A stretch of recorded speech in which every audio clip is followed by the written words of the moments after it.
আজি ৰাজীৱ ভৱনত গৌৰৱ গগৈ ৰকিবুল হুছেইন আৰু পদ্যুৎ বৰদলৈক সম্বৰ্ধনা আগবঢ়ায় দলীয় কৰ্মীসকলে আৰু সেই সম্বৰ্ধনা অনুষ্ঠানত উপস্থিত থাকি গৌৰৱ গগৈ যিখিনি মন্তব্য আগবঢ়ালে সেই মন্তব্য শুনাম আৰু লগতে পদ্যুৎ বৰদলৈ আৰু ৰকিবুল হুছেইনৰ মন্তব্য শুনাম কাৰণ তিনিগৰাকী প্ৰাৰ্থীৰ যি মন্তব্য সেই মন্তব্যৰ পৰাই আপোনালোকে কিছু কথা জানিব পাৰিব তেওঁলোকে কাৰণ যি ধৰণে আগবাঢ়িছে 2026 নিৰ্বাচনৰ কাৰণে 2026 নিৰ্বাচনটো যেহেতু এটা বিশেষ নিৰ্বাচন কাৰণ এই নিৰ্বাচনত যদিহে কংগ্ৰেছে বিজেপিক পৰাভূত কৰিব পাৰে তেতিয়াহ'লে চৰকাৰ গঠনৰ ক্ষেত্ৰত কোনো অসুবিধা নাথাকিব আপোনালোকে নিশ্চয় জানে যে 2026ত হয়তো অসমত কংগ্ৰেছ চৰকাৰ হয়তো হ'ব পাৰে এতিয়ালৈকে সেই ছবিখন যদিও আহি পৰা নাই কিন্তু চেষ্টা কৰিব কাৰণ ইতিমধ্যে আপোনালোকে জানে যে মুখ্যমন্ত্ৰী হিমন্ত বিশ্ব শৰ্মাৰ যি ৰণনীতি সেই ৰণনীতিক লগত সমানে যুঁজ দিব পৰা এগৰাকীয়েই কংগ্ৰেছৰ প্ৰাৰ্থী হৈছে গৌৰৱ গগৈয়ে গোটেই অসমত অহা 26 নিৰ্বাচনৰ কাৰণে তেখেতে প্ৰচাৰ চলাব প্ৰতিটো সমষ্টিতে হয়তো তেখেতে যোৱাৰ সম্ভাৱনা আছে গতিকে সেই নিৰ্বাচনৰ কাৰণে যেটো গৌৰৱ গগৈ এয়া সেমি ফাইনেল বুলিয়ে কৈছে যে আমি এতিয়া যি নিৰ্বাচনত জয়ী হ'ল এই এমপি নিৰ্বাচনৰ তেখেতে কেৱল সেমি ফাইনেলতহে জয়ী হৈছে বুলি কৈছে এতিয়াও ফাইনেলখন বাকি আছে আৰু সেই ফাইনেল খেলখন খেলিবলৈ হাজু হৈছে আৰু কাৰ লগত এই ফাইনেল খেলখন হ'ব নিশ্চয় আপোনালোকে বুজি পাইছে গতিকে সেই ফাইনেল খেলখন খেলিবলৈ হাজু হওক বুলি ইতিমধ্যে আহ্বান জনাইছে বিজেপিও আহ্বান কৰিছে যে তেওঁলোকেও সেই নিৰ্বাচনৰ কাৰণে হাজু হৈছে যেটো তেখেতলোকে ডক্টৰ যেটো চেঞ্জ কৰিব এতিয়া বিজেপিৰ যি মন্ত্ৰী সভা ইতিমধ্যে পুনৰ গঠন কৰিবলৈ যেটো গৈ আছে গতিকে বহুখিনি কাম তেওঁলোকে কৰিব আৰু কংগ্ৰেছেও যেটো এবাৰ যি ৰণনীতি যেটো বেলেগ ধৰণে তৈয়াৰ কৰিব আজি গৌৰৱ গগৈ কি ধৰণৰ মন্তব্য কৰিছে আগন্তুক নিৰ্বাচনক লৈ আপোনালোকক শুনাবলৈ বিচাৰিছো নমস্কাৰ আজি ৰাজীৱ ভৱনত অনুষ্ঠিত হোৱা সম্বৰ্ধনা সভাত উপস্থিত থকা প্ৰদেশ কংগ্ৰেছৰ সভাপতি ভূপেন বৰা ডাঙৰীয়া বিধায়িনী দলৰ দলপতি মাননীয় দেৱব্ৰত শইকীয়া ডাঙৰীয়া বিধায়িনী দলৰ উপদলপতি ধুবুৰী লোকসভা সমষ্টিৰ সাংসদ ৰকিবুল হুছেইন ডাঙৰীয়া নগাঁও লোকসভা সমষ্টিৰ সাংসদ প্ৰাক্তন মন্ত্ৰী পদ্যুৎ বৰদলৈ ডাঙৰীয়া উপস্থিত থকা বিধায়ক চিফ হুইপ মাননীয় ৱাজিদ আলী চৌধুৰী ডাঙৰীয়া মঞ্চত উপস্থিত থকা কাৰ্যকৰী সভাপতি জাকিৰ হুছেইন সিকদাৰ ডাঙৰীয়া ইয়াত উপস্থিত থকা মাননীয় বিধায়কসকল প্ৰদেশ কংগ্ৰেছৰ উপসভাপতিসকল সাধাৰণ সম্পাদকসকল যুটীয়া সম্পাদকসকল ইয়াত উপস্থিত থকা বিভিন্ন জিলাৰ পৰা অহা জিলা কংগ্ৰেছৰ সভাপতিসকল বিষয়ববীয়াসকল NSY যুৱ কংগ্ৰেছৰ বন্ধুসকল মহিলা কংগ্ৰেছৰ বিষয়ববীয়াসকল সাংবাদিক বন্ধুসকল আৰু ইয়াত উপস্থিত থকা দলীয় সতীৰ্থসকল মই প্ৰথমে মোৰ পিতৃ প্ৰয়াত তৰুণ গগৈদেৱক স্মৰণ কৰিবলৈ বিচাৰিছোঁ আৰু তেখেতৰ বিদেহী আত্মাৰ প্ৰতি শ্ৰদ্ধা নিবেদন কৰিবলৈ বিচাৰিছোঁ যি সমষ্টিৰ পৰা তেখেতৰ ৰাজনৈতিক যাত্ৰা আৰম্ভ হ'ল সেই সমষ্টিলৈ ঘূৰি যোৱাৰ পিছত ৰাইজৰ পৰা যথেষ্ট মই মৰম আৰু আশীৰ্বাদ পাবলৈ সক্ষম হ'লোঁ আৰু সেই কাৰণে মই যোৰহাটবাসী ৰাইজলৈ নিজৰ আন্তৰিক মৰম আৰু শ্ৰদ্ধা নিবেদন কৰিবলৈ বিচাৰিছোঁ মঞ্চত উপস্থিত থকা আমাৰ কংগ্ৰেছ দলৰ সভাপতি বিধায়িনী দলৰ দলপতি নেতৃত্বক মই শুভেচ্ছা জ্ঞাপন কৰিছোঁ যে আজি সৰ্বভাৰতীয় ভিতৰত কংগ্ৰেছ দলৰ ফলাফল আৰু অসমৰ ভিতৰতো আমাৰ ফলাফলে যথেষ্ট এটা নতুন সাহস এটা নতুন শক্তি কংগ্ৰেছ দলটোক প্ৰদান কৰিছে মই শুভেচ্ছা জ্ঞাপন কৰিবলৈ বিচাৰিছোঁ আমাৰ দুইগৰাকী সাংসদ মাননীয় প্ৰদ্যুৎ বৰদলৈ ডাঙৰীয়াই যিজনৰ বলিষ্ঠ কণ্ঠ সদনত শুনা পাই নগাঁও লোকসভা সমষ্টি ৰাইজে পুনৰবাৰ তেখেতক নিজৰ মৰম আৰু আশীৰ্বাদ প্ৰদান কৰিলে। মই শুভেচ্ছা জ্ঞাপন কৰিছোঁ ৰকিবুল হুছেইন ডাঙৰীয়াই যিজনে এটা নতুন সমষ্টিত গৈ এজন শক্তিশালী নেতাক পৰাজিত কৰি অসমৰ ভিতৰত যে সাম্প্ৰদায়িক ৰাজনীতি চলি থাকে সেই সাম্প্ৰদায়িক ৰাজনীতিত এটা ডাঙৰ শক্তিশালী প্ৰভাৱ আৰু আক্ৰমণ কৰি মাত্ৰ ধুবুৰী লোকসভা সমষ্টিৰ কাৰণে নহয় সমগ্ৰ অসমত আজি এটা ডাঙৰ প্ৰভাৱ পেলাইছে। মই দুয়োটা লোকসভা সমষ্টিৰ ৰাইজক ধন্যবাদ জ্ঞাপন কৰিছোঁ।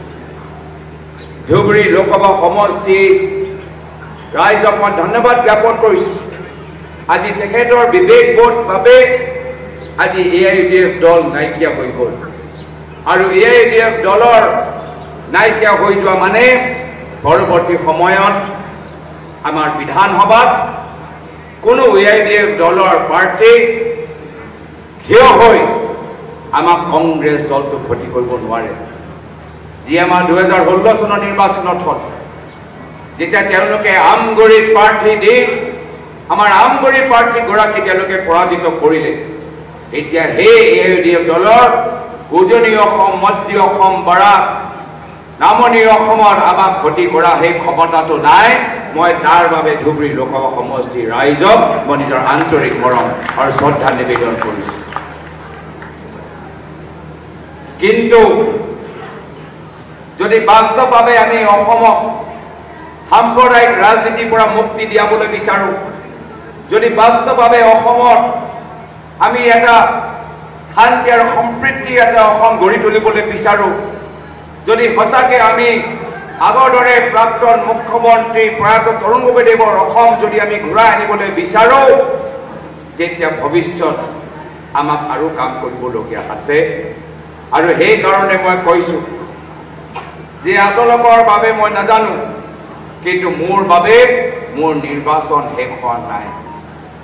মোৰ বাবে এয়া নিৰ্বাচন মাত্ৰ এটা ছেমি ফাইনেলহে। আসল ফাইনেল আজিৰ পৰা 2 বছৰ পিছত আমি বিধানসভাত আমি নিৰ্বাচনত খেলিম আৰু সকলোৱে মিলি আমি সেই খেলটো খেলিম আৰু আমি জিকিম। আৰু যোৰহাট লোকসভা সমষ্টিৰ ৰাইজে দেখাই দিলে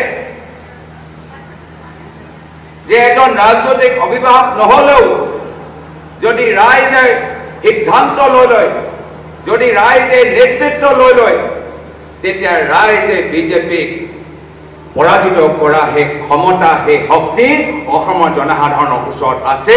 যোৰহাট সমষ্টিৰ ৰাইজৰ ওচৰত আছে। যোৰহাট বিধানসভা সমষ্টিত আমাৰ অভিভাৱক কোন তাত আমি 11,000 ব্যৱধানত আমি জিকি আহিলোঁ। তিয়ক সমষ্টিত আমাৰ কোনো প্ৰাক্তন বিধায়ক নাই। সেই তিয়ক সমষ্টিত আমি 20,000 ব্যৱধানত আমি 22,000 ব্যৱধানত ওলাই আহিছোঁ। মহামাৰাত আমাৰ কোনো প্ৰাক্তন বিধায়ক নাই অভিভাৱক নাই।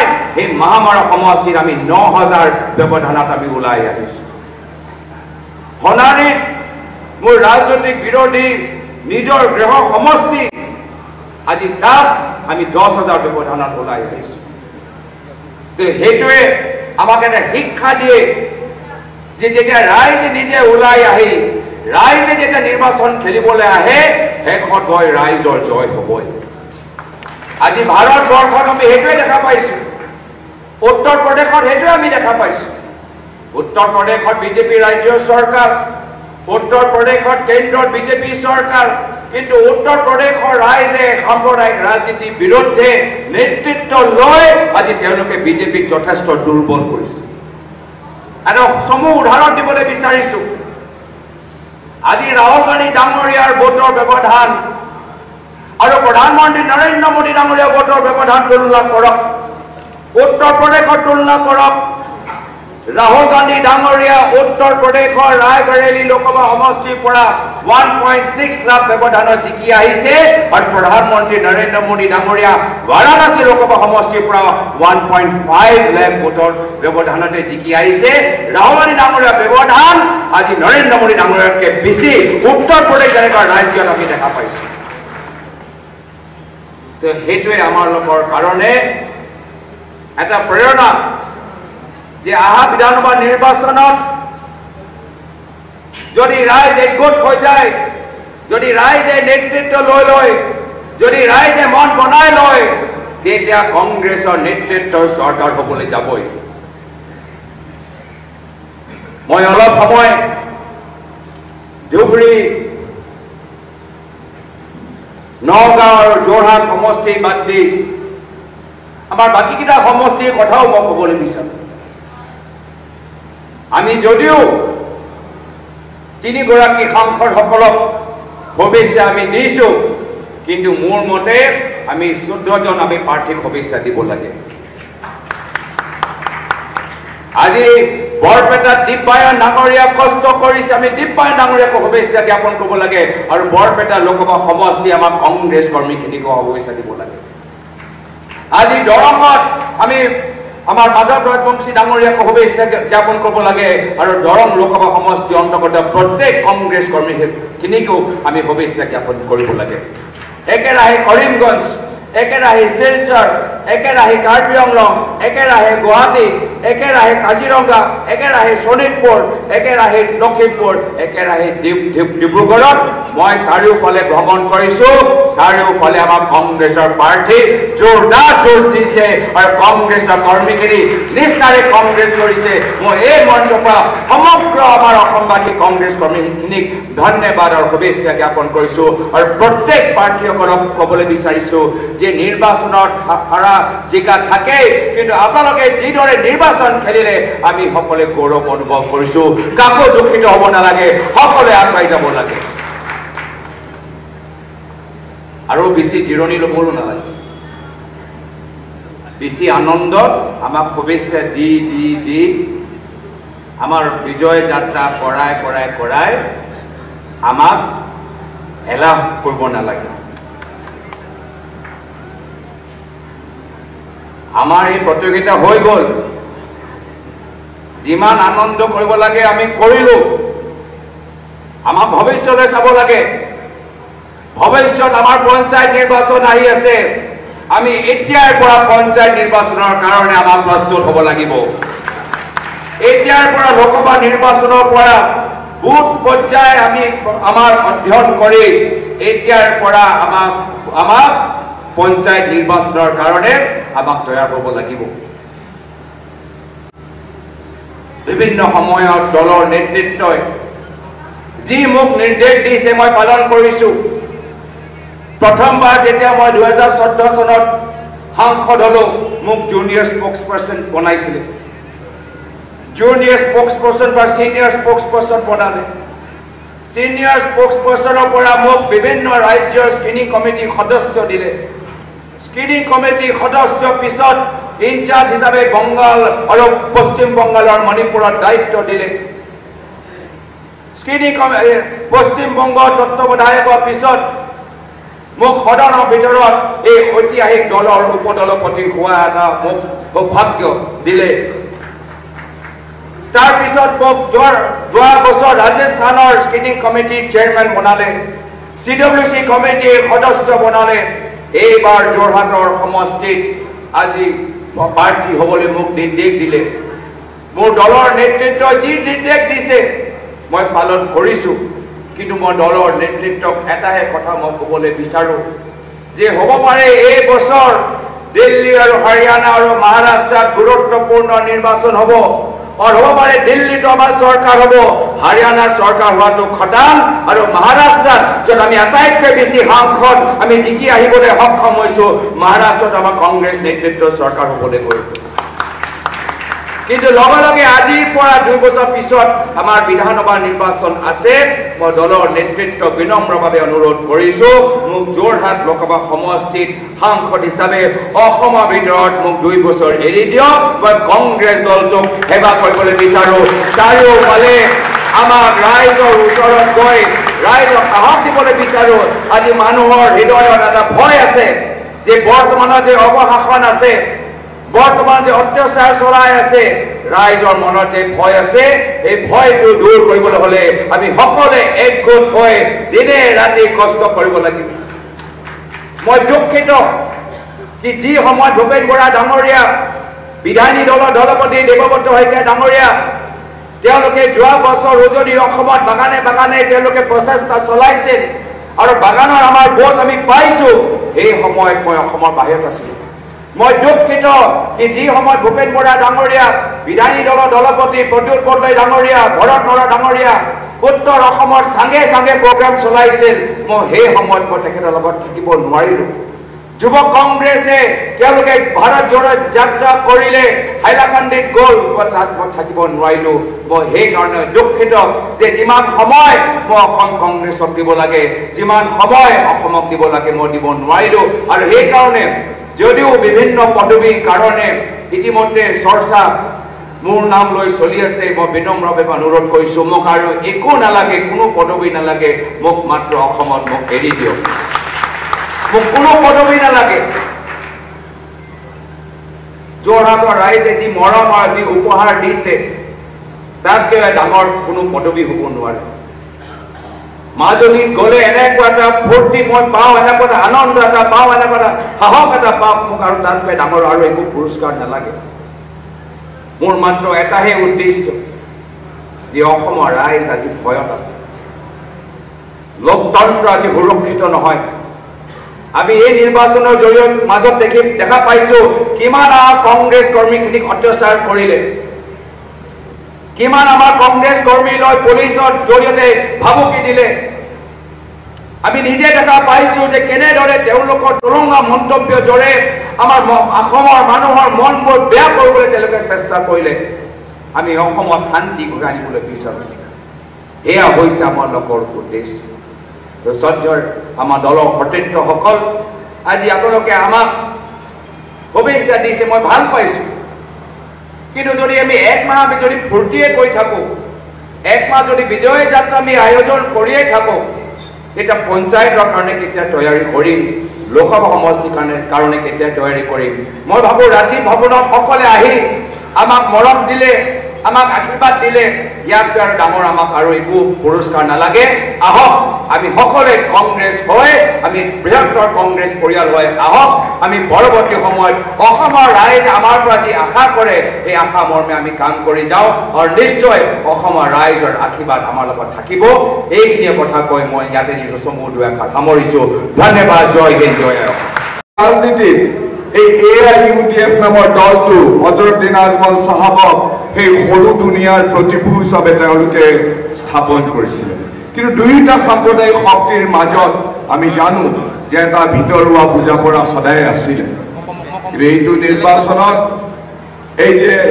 বিভাজনৰ ঘৃণাৰ ৰাজনীতিৰ যিগৰাকী অনুঘটক যিগৰাকীক লৈ হিমন্ত বিশ্ব শৰ্মাই ধৰ্মীয় সংখ্যালঘুসকলক মুছলমানসকলক সদায় অপমান আৰু আক্ৰমণ কৰি আহিছে সেই অনুঘটক ডাঙৰীয়াক আৰু তেওঁলোকৰ যিটো ৰাজনৈতিক দলে সদায় হিমন্ত বিশ্ব শৰ্মা আৰু বিজেপিৰ এই ৰাজনীতিৰ পৰিপূৰক হিচাপে কাম কৰি আহিছে সেই ৰাজনৈতিক সাম্প্ৰদায়িক শক্তিটোক এইবাৰ ধৰ্মীয় সংখ্যালঘু লোকেই বৰ স্পষ্টভাৱে শক্তিশালীভাৱে আৰু স্বতঃস্ফূৰ্তভাৱে প্ৰত্যেকেই প্ৰত্যাখ্যান কৰিলে আৰু সেই যাত্ৰা মোৰ বোধেৰে খুব সম্ভৱ নগাঁৱৰ পৰা আৰম্ভ হ'ল আৰু সেই বাৰ্তা অসমৰ চাৰিওফালে বিয়পি পৰিল আৰু এইটো এটা অসমৰ কাৰণে আটাইতকৈ ইতিবাচক কথা যে আমি আমাৰ মানুহখিনিক কেতিয়াও ধৰ্মৰ নামত জাতিৰ নামত ভাষাৰ নামত বিভাজন কৰি ঘৃণাৰ যিটো পৰিৱেশ সেই পৰিৱেশ আমি নিৰ্মূল কৰিব লাগিব আজি আমাৰ কংগ্ৰেছ দলৰ নেতৃত্বক মই ধন্যবাদ জনাইছোঁ বৰ দূৰদৃষ্টিৰে সৈতে এই ৰাজনীতিক পৰাভূত কৰিবৰ কাৰণে কংগ্ৰেছ দলে সিদ্ধান্ত গ্ৰহণ কৰিলে মোক নগাঁৱৰ বক্ষস্থলতে থাকি মোক সেই দুৰ্গ ৰক্ষা কৰিবৰ কাৰণে দায়িত্ব দিলে। আমাৰ গৌৰৱক ক'লে তুমি যোৰহাটলৈ যোৱা আৰু যোৰহাটত গৈ তুমি তাত যুদ্ধ কৰা আৰু নগাঁৱৰ পৰাই আমাৰ ৰকিবুল হুছেইনক ধুবুৰীলৈ যাবলৈ ক'লে। কাৰণ এই যে বিভাজনৰ ৰাজনীতি, এই যে হিংসাৰ ঘৃণাৰ যিটো ৰাজনীতি, সেই ৰাজনীতিত যিটো ধুবুৰীৰ ক্ষেত্ৰতে স্থায়ী কেন্দ্ৰ হিচাপে বদৰুদ্দিন আজমল ডাঙৰীয়াই যি ধৰণৰ ৰাজনীতি কৰি আহিছিলে, সেই ৰাজনীতিৰ অৱসান ঘটাবৰ কাৰণে ৰকিবুল হুছেইন ডাঙৰীয়াক দায়িত্ব দিলে। আৰু এই কথা গোটেই বিশ্বই অনুধাৱন কৰিছে যে ৰকিবুল হুছেইন ডাঙৰীয়াই বৰ শক্তিশালীভাৱে নিজৰ দায়িত্ব পালন কৰিলে আৰু ধুবুৰীৰ মাটিতে গৈ বদৰুদ্দিন আজমলৰ দৰে এই বিভেদকামী অনুঘটকৰ ভূমিকা লোৱা এনেকুৱা ধৰণৰ ৰাজনৈতিক দলৰ, সাম্প্ৰদায়িক ৰাজনৈতিক দলত তাতে গৈ পেলাই অতি শক্তিশালীভাৱে পৰাভূত কৰিলে। আৰু এইটোৱে মই ভাবোঁ যে অসমৰ ৰাজনীতিত নতুন দিশৰ সংযোজন কৰিছে। এইটো কথাও ঠিক যে হিমন্ত বিশ্ব শৰ্মাই হয়তো বদৰুদ্দিন আজমল যোৱাৰ লগে লগে এতিয়া ৰকিবুল হুছেইন ডাঙৰীয়াকে টাৰ্গেট কৰি লৈছে। তেওঁৰ দুঃসাহস যে তেওঁ ৰকিবুল হুছেইনক এতিয়া অসমীয়া নহয় বুলি কোৱাৰ দুঃসাহস আৰু ধৃষ্টতা দেখুৱাইছে। গতিকে আমি সকলোৱে মিলি পেলাই এই যিটো নেৰেটিভ, যিটো বিজেপি দলৰ নেৰেটিভ, এইটো কথা স্পষ্ট কথা যে 2026লৈকে তেওঁলোকে এই নেৰেটিভ একেধৰণৰ বিভাজনৰ, হিংসাৰ, বিদ্বেষৰ তেওঁলোকে এই ধৰণৰ ৰাজনীতি চলাই যাব। হয়তো এতিয়া বদৰুদ্দিন আজমল গ'ল, এতিয়া ৰকিবুল হুছেইনকে তেওঁলোকৰ লক্ষ্য হিচাপে ল'ব। কিন্তু ৰাইজ, কংগ্ৰেছ দলে আৰু বিশেষকৈ মই সভাপতিক মই অনুৰোধ জনাওঁ যে এই যিটো নেৰেটিভ, যিটো বিজেপি দলৰ নেৰেটিভ, সেই নেৰেটিভৰ সলনি অসমৰ জনসাধাৰণক আমি এটা বিকল্প নেৰেটিভ দিব লাগিব। আৰু হিমন্ত বিশ্ব শৰ্মাৰ দৰে ব্যক্তি বিজেপি দলৰ এই উৎকট সাম্প্ৰদায়িক বিভাজনৰ, ঘৃণাৰ ৰাজনীতিক আমি চিৰদিনৰ বাবে অসমৰ বুকুৰ পৰা অৱসান ঘটাব লাগিব। আৰু সেইকাৰণে কংগ্ৰেছ দলে আমি সকলো সহকৰ্মী লগ লগাই আমি একেলগে এই যাত্ৰাত অংশীদাৰিত্ব কৰিব লাগিব, অংশীদাৰিত্ব ল'ব লাগিব। আৰু মোৰ দৃঢ় ধাৰণা, আমি যদি ঐক্যবদ্ধভাৱে সকলোৱে অসমৰ সকলো মানুহক বুকুৰ মাজত সোমোৱাই এনেধৰণে বিজেপিৰ বিকল্প এটা নেৰেটিভ যদি আমি সাজি উলিয়াব পাৰোঁ, গঢ়ি তুলিব পাৰোঁ, তেতিয়াহ'লে কোনো সন্দেহ নাই। আৰু সভাপতিয়ে কোৱাৰ দৰে আমি সকলোৱে ঐক্যবদ্ধভাৱে একে সুৰতে, একে কথাৰে, শক্তিশালীভাৱে যদি আমি সকলোৱে মিলি পেলাই যুদ্ধক্ষেত্ৰত অৱতীৰ্ণ হওঁ, 2026ত কাৰো শক্তি নাই যে কংগ্ৰেছ দলৰ এই শক্তিক কোনোবাই প্ৰতিহত কৰিব পাৰিব। আৰু এই কথা স্পষ্ট যে 2026ত আমি হিমন্ত বিশ্ব শৰ্মাৰ এই বিভেদকামী অসমৰ ইতিহাসক, অসমৰ যিটো সংস্কাৰ, সেইবিলাকক ধ্বংস কৰিবলৈ ওলোৱা এই ক্ষুদ্ৰ খন্তি, আমাৰ যিবিলাক শিখণ্ডী হিচাপে বা যিদৰে আমাৰ সংকীৰ্ণ গণ্ডিৰ মাজত সোমাই থকা ৰাজনীতিক আমি অসমৰ বুকুৰ পৰা বিদায় দিবলৈ আমাৰ শক্তি আমি সঞ্চাৰ কৰিব লাগিব। আৰু সেই কাৰ্যত আমি যে সকলো সফল কাম হওঁ, সেই বিষয়ে কোনো সন্দেহ নাই। মই আপোনালোক সকলোকে, কংগ্ৰেছ দলৰ প্ৰত্যেকজন কৰ্মী, আমাৰ সেৱা দল, আমাৰ ইউথ কংগ্ৰেছ, আমাৰ NSUI, আমাৰ য়ং ব্ৰিগেড, আমাৰ মহিলা কংগ্ৰেছ আৰু চুকে কোণে থকা অজস্ৰজন আমাৰ অতি নিষ্ঠাৰে সৈতে কংগ্ৰেছ দলৰ পতাকাডাল ধৰি ৰাখিব খোজা সকলো আমাৰ কংগ্ৰেছ পৰিয়ালৰ প্ৰতিজন সদস্যকে আজি এইখনত মই শ্ৰদ্ধাৰে সোঁৱৰিছোঁ। আৰু প্ৰত্যেকজনকে কংগ্ৰেছ পৰিয়ালৰ সকলোকে মই মোৰ হিয়া ভৰা ধন্যবাদ আৰু কৃতজ্ঞতা জনাইছোঁ। এইখিনি কথা কৈয়ে মই আপোনালোককো সকলোকে শুভেচ্ছা জনাই মই মোৰ বক্তব্য সামৰিছোঁ। ধন্যবাদ। কংগ্ৰেছ কমিটিৰ আয়োজিত আজিৰ এই থেংকছ গিভিং অনুষ্ঠানৰ সভাপতি, অসম প্ৰদেশ কংগ্ৰেছ কমিটিৰ সভাপতি ভূপেন বৰা ডাঙৰীয়া, আমাৰ সকলোৰে গৌৰৱ আকৌ নিৰ্বাচিত হোৱা প্ৰয়াত তৰুণ গগৈ ডাঙৰীয়াৰ সুযোগ্য পুত্ৰ, কংগ্ৰেছৰ নেতা, সাংসদ গৌৰৱ গগৈ ডাঙৰীয়া, পুনৰবাৰ নিৰ্বাচিত হোৱা মাননীয় সাংসদ প্ৰদ্যুৎ বৰদলৈ ডাঙৰীয়া, দেৱব্ৰত শইকীয়া CLP লিডাৰ, মঞ্চত উপবিষ্ট প্ৰদেশ কংগ্ৰেছৰ বিষয়ববীয়াসকল, মোৰ সহকৰ্মী আমাৰ বিধায়কসকল, বীৰেন্দ্ৰ বৰা, পুলিন গুলিকে প্ৰমুখ্য কৰি বয়োজ্যেষ্ঠ কংগ্ৰেছৰ নেতৃবৃন্দ, যুৱ কংগ্ৰেছ, NSUI, মহিলা কংগ্ৰেছ, সেৱা দল, য়ং ব্ৰিগেড, মাইনৰিটি ডিপাৰ্টমেণ্ট আৰু কংগ্ৰেছৰ বিভিন্ন তৃণমূল পৰ্যায়ৰ আৰু উপস্থিত থকা নেতাসকল, সাংবাদিক বন্ধুসকল,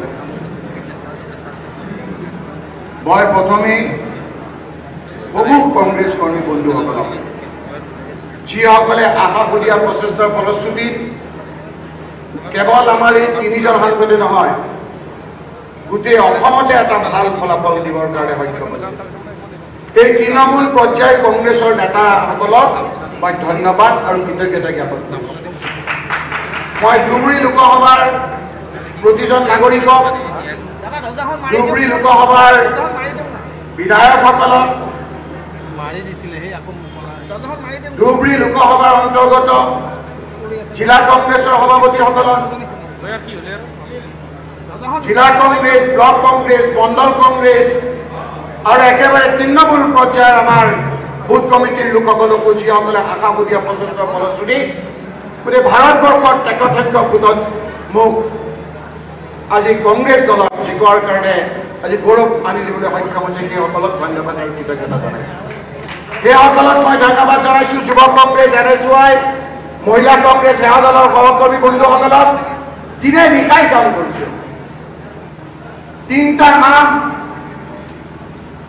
বৰষুণত তিতি ৰ'দত শুকাই আমাৰ কংগ্ৰেছী কৰ্মীসকলে কাম কৰিছে। এই লোকসকলৰ চেষ্টাৰ অবিহনে আমি আজি ইয়াত আহি পেলাই বিজয়ী উৎসৱ পালন কৰিব নোৱাৰিলোঁ। এই লোকসকলক মই ধন্যবাদ, কৃতজ্ঞতা জ্ঞাপন কৰিছোঁ। আৰু মোক ভোট দিয়া, ভোট নিদিয়া ধুবুৰীৰ সকলো লোককে মই ধন্যবাদ জ্ঞাপন কৰিছোঁ। এই সকলোৰে মই প্ৰতিনিধি। আজিৰ তাৰিখৰ পৰা কোনে মোক ভোট দিলে, ভোট নিদিলে সেই কথাবিলাক আমি প্ৰক্ষেপ নকৰোঁ। তেওঁলোকৰ সমস্যাবিলাকৰ বিষয়ে আমি কথা পাতিম, তাৰ নিৰাকৰণৰ বিষয়ে মই কথা পাতিম। মই সকলোকে ধন্যবাদ আৰু কৃতজ্ঞতা জ্ঞাপন কৰিছোঁ। জিতেন্দ্ৰ সিং ডাঙৰীয়া, অল ইণ্ডিয়া কংগ্ৰেছ কমিটিৰ অসমৰ দায়িত্বত থকা সাধাৰণ সম্পাদক, যিজনে মোক তাত প্ৰাৰ্থী হোৱাৰ ক্ষেত্ৰত যথেষ্ট আগভাগ লৈছিল, তেওঁকো মই ধন্যবাদ জ্ঞাপন কৰিছোঁ। ৰাহুল গান্ধী ডাঙৰীয়া, যিজনে মোক কেইবাবাৰো কৈ তাত যাবৰ কাৰণে বাধ্য কৰাইছিল, মই এজন ডিচিপ্লিন চলজাৰ হিচাপে তেওঁৰ কথা আখৰে আখৰে পালন কৰিলোঁ, তেওঁকো মই ৰাজহুৱাভাৱে আজি ধন্যবাদ আৰু কৃতজ্ঞতা জ্ঞাপন কৰিছোঁ। প্ৰিয়ংকা গান্ধী ডাঙৰীয়া আহি পেলাই কৈছিল যে মই যদি জিকোঁ আকৌ ধুবুৰীলৈ আহিব। তেওঁ এনেকুৱা ভিৰ দেখা নাই, আৰু মই জনামতে ইমান দীঘলীয়া ভাষণ দিছিল, আৰু সেইদিনাই কি কৈছিল যে ৰকিবুল হুছেইন কংগ্ৰেছৰ প্ৰাৰ্থী, তাত বহু ভোটত বিজয়ী হ'ব। তেওঁকো মই ধন্যবাদ জ্ঞাপন কৰিছোঁ। ভূপেন বৰা ডাঙৰীয়া কংগ্ৰেছৰ সভাপতি, গৌৰৱ গগৈ ডাঙৰীয়াই নিজৰ ইলেকশ্যন শেষ হোৱাৰ পিছত দিনে ৰাতিয়ে কাম কৰিলে। প্ৰদ্যুৎ বৰদলৈ ডাঙৰীয়াই নিজে ইলেকশ্যনৰ পিছত কাম কৰিলে। বিৰোধী ঐক্য মঞ্চৰ লুৰিণজ্যোতি গগৈ, অখিল গগৈয়ে বিভিন্ন ধৰণেৰে সহায় কৰিলে। দেৱব্ৰত শইকীয়া, পৱন সিং ঘাটোৱাৰকে আদি কৰি মই যিসকলৰ নাম লোৱাব পৰা নাই, যিসকলে প্ৰত্যক্ষ পৰোক্ষভাৱে সহায় কৰিছে, মই মোৰ অন্তৰস্থলীৰ পৰা সেইসকলক ধন্যবাদ, কৃতজ্ঞতা জ্ঞাপন কৰিছোঁ। বন্ধুসকল, আৰু 5 মিনিট মই আপোনালোকৰ পৰা লওঁ। মুখ্যমন্ত্ৰী ডাঙৰীয়াৰ যোৱাকালি আপোনালোকে মুখখন দেখিছে নেকি? মই ইমান বিষাদ, ইমান বেজাৰ, ইমান মন মৰা ছবি হিমন্ত বিশ্ব শৰ্মাৰ কেতিয়াও দেখা নাই।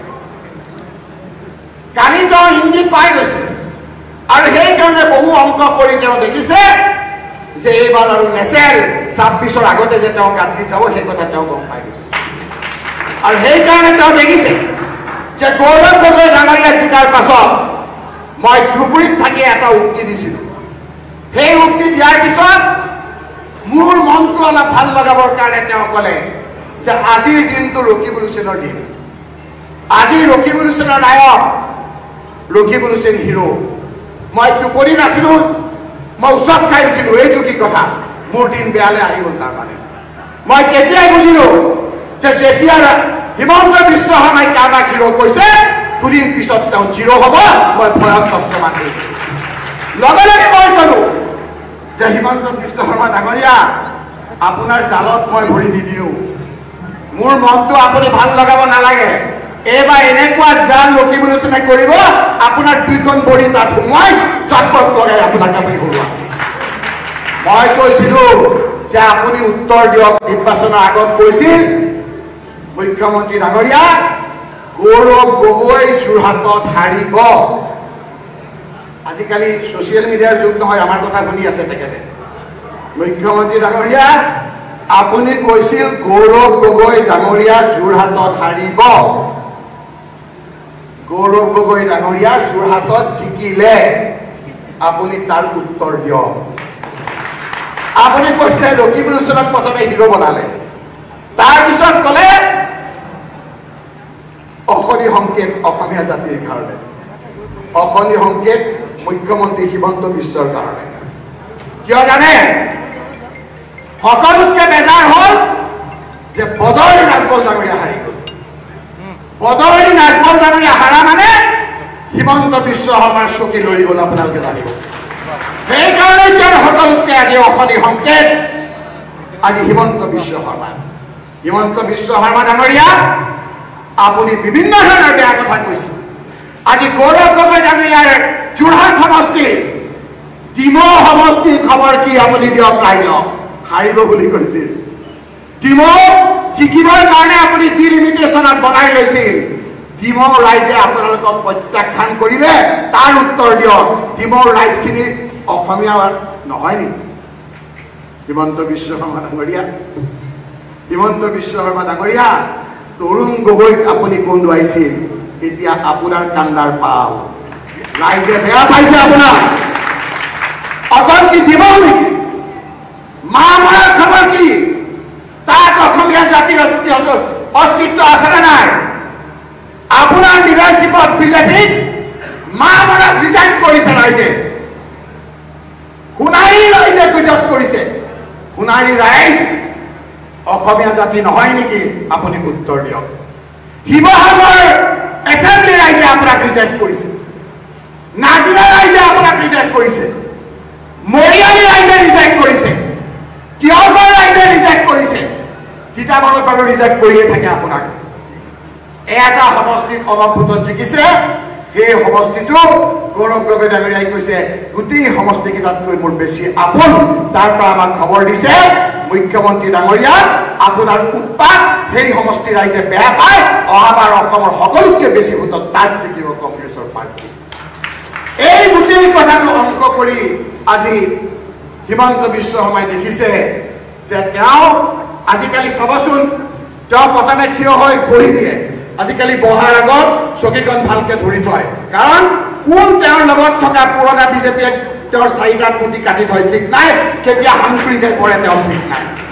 সেইকাৰণে মুখ্যমন্ত্ৰী ডাঙৰীয়া, আপোনাৰ বৰ বেজাৰ। কি কৰা নাই আজি আপুনি? মই অফিচিয়েলি অন ৰেকৰ্ড কৈছো, কি কৰা নাই বদৰুদ্দিন আজমলক জিকাবৰ কাৰণে? এই ৰকিবুল হুছেইন এবাৰ নহয়, দুবাৰ নহয়, 3বাৰ নহয়, 4বাৰ নহয়, 5বাৰকৈ নিৰ্বাচিত হৈছে। আপুনিতো ৱেভত জিকে। কংগ্ৰেছৰ ৱেভত থাকোঁতে তৰুণ গগৈৰ হাতত ধৰি 2001 চনত জিকিছিল। কংগ্ৰেছৰ ৱেভত আপুনি 2006 চনত জিকিছিল। কংগ্ৰেছৰ ৱেভত আপুনি 2011 চনত জিকিছিল। 2016 চনত বিজেপি আহিব বুলি ভাবি বিজেপিৰ ৱেভত জিকিছে। 2021 বিজেপিৰ ৱেভত জিকিছে। এই ৰকিবুল হুছেইনে 2001 ঠিক আছে তৰুণ গগৈ ডাঙৰীয়া কংগ্ৰেছৰ কাৰণে জিকিছো। 2006 আমাৰ চৰকাৰ তৰুণ গগৈৰ কাৰণে জিকিছো, আমাৰ কংগ্ৰেছ কৰ্মীসকলৰ কাৰণে জিকিছো। 2011 কংগ্ৰেছ পাৰ্টি বিৰুদ্ধে কোন উঠাইছিল? আজি বদৰুদ্দিন আজমল ডাঙৰীয়া হাৰিছে। ৰকিবুল হুছেইন সব টাৰ্গেট খুচি খুচি খুব ভাল পায়, সেইকাৰণে পাহৰি যায়। সেই সময়ত প্ৰফুল্ল কুমাৰ মহন্ত দুবাৰত চিফ মিনিষ্টাৰ হাৰিছিল। 2016 আমাৰ চৰকাৰ নাছিল। এগেইনষ্ট দ্য ৱেভ বতাহৰ বিপৰীতে ৰকিবুল হুছেইনক সকলো জাতি জনগোষ্ঠী মানুহে আমাক জিকাইছিল ৰাইজ 2021 সকলো জাতি জনগোষ্ঠী মানে মোক সামগ্ৰীত জিকাইছিল খবৰ ৰাখ হিমন্ত বিশ্ব শৰ্মা ডাঙৰীয়া সামগ্ৰীত আপুনি কোৱা যি অসমীয়া বঙালীৰ কথা কয় স্বৰ্গীয় দেৱকান্ত বৰুৱা সামগ্ৰী সমষ্টিৰ পৰা জিকালো যিজনে নিখিল ভাৰত কংগ্ৰেছৰ সভাপতি উষা ভৰঠাকুৰৰ দৰে সন্মানিত বোৱাৰী তাৰ পৰা জিকিছিল ভৱেন শইকীয়াৰ দৰে লোক জিকিছিল তাত সেই অঞ্চলৰ সকলো জাতি জনগোষ্ঠীয়ে আমাক গ্ৰহণ কৰিছিল আজি আপুনি ক'লে যে ধুবুৰীলৈ মই নাযাওঁ কিন্তু চাৰিটা সমষ্টিত মই যাম সাংবাদিক বন্ধুসকল ৰেকৰ্ডত চাওক আপুনি চাৰিটাত যাম কাৰণ চাৰিটাত আমি জিকিম এজিপি বিজেপি চাৰিটাত জিকিব মুখ্যমন্ত্ৰী ডাঙৰীয়া সেই চাৰিটাৰ নাম আমি ৰাইজে শুনিব বিচাৰিছে ধুবুৰীৰ সেই 11টা বিধানসভা সমষ্টিত কোন চাৰিটাত আপোনালোকে জিকালে সকলো জাতি জনগোষ্ঠী আমাক আঁকোৱালি লৈছে তাত কোচ ৰাজবংশী লোকসকলে আপোনাক খুব বেয়া পাইছে সেই লোকসকলে বিজেপি কৰে বেছিভাগে কিছু সংখ্যক আমাৰ লগতো আছে সেই লোকসকলে কৈছে যে এইবাৰ আমাৰ ভোট দিবলৈ ঠাই নাই এজিপিৰ প্ৰাৰ্থী দিছে চি এজিপিয়ে কংগ্ৰেছে কোচ ৰাজবংশীসকলক সীতাৰাম কেশৰীৰ সময়ত অৰ্ডিনেন্স কৰি যেতিয়া জনজাতি কৰিছিল এই এজিপিয়ে কাটি দিছিল আমি এজিপিক ভোট নিদিওঁ তাৰ কোচ ৰাজবংশী লোকসকলে কৈছে যে আমি বদৰাণী ৰাজভৰত ভোট নিদিওঁ আমি ৰকিবুল হুছেইনক ভোট দিম কোচ ৰাজবংশী লোকসকলৰ ভোট বেছিকৈ পাইছে আৰু সেইকাৰণে আপোনালোকে দেখিছে এতিয়া যে আজি আপোনালোকে দেখিছে যে ধুবুৰীত প্ৰায় চিকিউৰিটি যাওঁ যাওঁ অৱস্থা মোৰো যে কি অৱস্থা ইলেকশ্যন কমিশ্যন অফ ইণ্ডিয়াই দিছে যে ধুবুৰী ৰাইজে কংগ্ৰেছ পাৰ্টিক 10,12,000 ভোটত জিকাইছে সেকেন্ড হৈছে 10,08,000 কিবা কৰি ৰকিবুল হুছেইন কংগ্ৰেছৰ পাৰ্টিক 2 নম্বৰ কৰি থাকে ইলেকশ্যন কমিশ্যন অফ ইণ্ডিয়াই দিছে 1 নম্বৰ আৰু আমাৰ ইয়াৰ কিছুমানে 2 নম্বৰ আমি সব টাৰ্গেট গতিকে এইবাৰ হেতু নহব খুশি থাকিব সহ্য কৰি থাকিম আমিও কিন্তু মলম লগাম আমি সকলোৱে মিলা প্ৰীতিৰে আগবাঢ়িম সকলো জাতি জনগোষ্ঠীৰ লগত ৰাখিম বিৰোধী ঐক্য মঞ্চে একেলগে থাকিম ভূপেন বৰা ডাঙৰীয়াকে প্ৰমুখ্য কৰি দেৱব্ৰত শইকীয়া আমি সকলোৱে একেলগে যুঁজিম এমপি সকল আমি একেলগে যুঁজিম আৰু আপোনালোকক কথা দিছো যে 2026 নালাগে দিল্লীত লৰাৰ পৰা কৈছে দেখিছে ৰকিবুল হুছেইনো গৈ আছে আমিও গৈ আছো আমিও কিছু কৰিম ইমান দিন আপোনালোকে ৰখিব নালাগে আমি বিভিন্ন জনৰ লগত তাতো কথা পাতিছো বেলেগ নালাগে বিজেপিৰ মানুহে সেই চৰকাৰখন ভাঙিব চাই থাকক বিজেপিৰ মানুহে কেন্দ্ৰত ভাঙিব আৰু অসমত কংগ্ৰেছে ভাঙিব নালাগে পুৰণা নিষ্ঠাবান বিজেপিয়ে নতুন কংগ্ৰেছৰ পৰা যোৱা হিমন্ত বিশ্ব শৰ্মাৰ গাদী লৰাই দিব পুনৰবাৰ আপোনালোকক ধন্যবাদ আৰু কৃতজ্ঞতা জনাই মোৰ বক্তব্য মানে বিশেষ কৰিছো ধন্যবাদ জয় অসম জয়